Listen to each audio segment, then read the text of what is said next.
What's happening, my homies?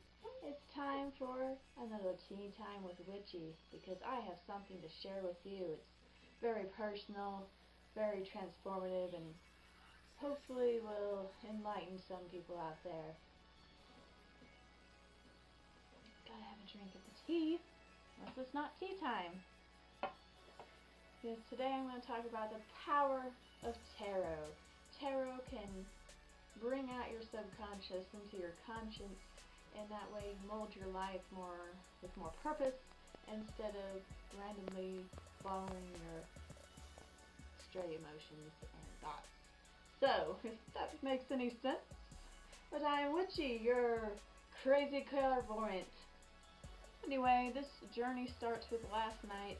I drew a card to kind of ponder and influence my dreams, if that makes any sense. It's kind of like a in preparation for my dreams card. And what I drew was the Six of States. And what I interpreted it as, my interpretation was, how do I get over these overly emotional thoughts, or these thoughts that cause all these emotions? Because you see these states here, and they're pointed, which this is who I characterize as myself, my, being. And all these thoughts are directed at me. I'm directing at myself, and they cause this wave of emotion. And I have my little subconscious back here too that I'm holding on to. See, the back of the mind, little voice in the back of the head. He's very sad. Up here, the friendly one trying to pull me through, it's who I equate to my inner guru. I love this card. I'm just going to show it because it's kind of, ta-da, the inner guru. This is the Hierophant card in the Sacred Bridges deck. And you can see this coming up here, like this is coming from her. This is her spirit. And a lot of older esoteric cults, if you will, believe that your soul is kind of your opposite, is the opposite sex than you. It kind of balances you out, I think it's also kind of more of your spirit's more of the other gender, because that's the more suppressed side. Anyway, that's just my take. Anyway, I see this as my inner guru. You see him on the lotus. The lotus is a sign of enlightenment, and you have a staff here, which is also about spirituality, enlightened spirit.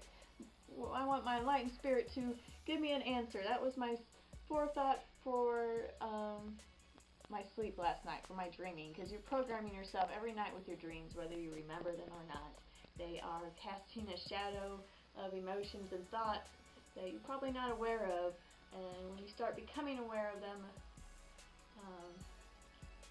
it can be enlightening or damaging. Anyway, fast forward to the middle of the night, I kind of half-ass woke up, and I had this weird thing come into my head. Like, I'm just standing there confidently. I don't know who the fuck I'm talking to, but I'm like, I don't care what you think. I know what's right. I'm gonna be who I'm gonna be, and I'm going to surround the world with my love, or whatever, kind of something to that effect. I wish I wrote it down. I usually keep a pen and paper by my bed, write shit down, remember my dreams and shit like that. But my only thought after that was, man, that was weird. I ought to get up and do some tarot, and then I fell asleep. And I woke up this morning thinking about it. I was like, well, that was weird. And so that's kind of the skinny on it. That's kind of my answer, I think, to this tarot card. It was a question, and my mind answered it, and I think it's, main thing, the confidence, knowing what's right, I think we fight each other, our own minds, so, just like the two sides of the card, you got thoughts fighting each other, and I think it's, to be confident in knowledge in yourself, confidence that, you are who you are, and trying to figure the world out, it's a big lesson for me, I think.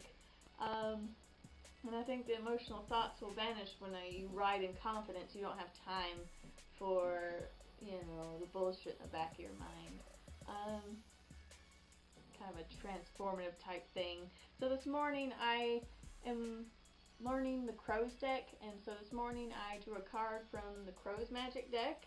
I really like this deck. I got it for my husband doing the Crow's Magic deck. I'm learning it in my husband's deck because he really suggested it, and I am letting him borrow my Rider White deck from the learn the basic tarot, you know, what the cards mean, so he can get a little bit, I think, better grasp on these cards, because these are a little bit more spacey. I really like them.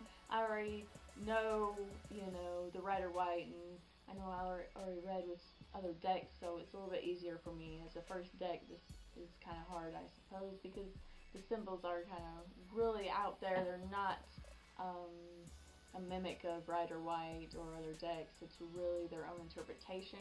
But I really love this deck. The interpretations are great. This Londa Marks deck, you know, and this is one, you know, USA Games, you know, sold through them, you know, like most other tarot decks. Oh, cards are falling out.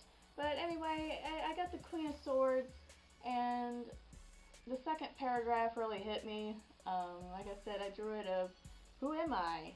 And it says, she is in full control with an undercurrent of soft strength and knowledge from ages past. Contact with this woman will change your ideas of what a female can be about. She works in ways that cannot be understood by most.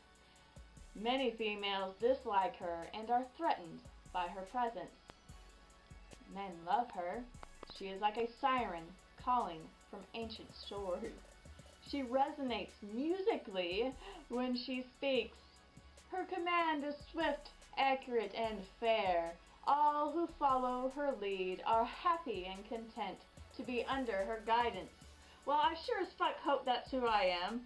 A lot of that really resonates with me. I know most of you have no fucking clue who I am, but a lot of that does resonate. I get a lot of hate from females. They're jealous. Shouldn't be. Not at all. Shouldn't be jealous of this fool.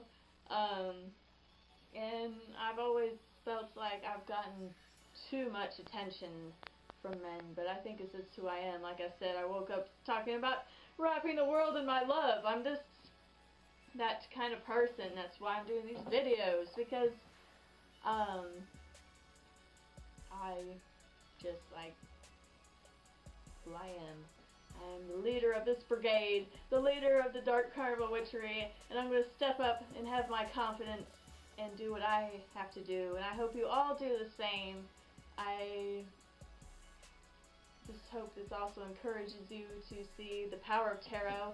Look how confident, and I'm making a video, and it's just all this energy is so good, you know, good energy. So fuck what you have to say about tarot. That's the power of tarot, man. It's your own mind, but it needs to manifest in this world. Don't think that all of the ancients were lying when they're talking about your thoughts become your actions. Whether you sound, the more you repress them, the more they come out, in fact. So, you know, it is best to deal with them before they become a monster. And as soon as you let go of that monster, you become who you truly are, and you are a gift to this world. Everyone's a gift, especially you juggalos. Listen to the wraith. It's all good. Blessed be. Whoop, whoop, my family.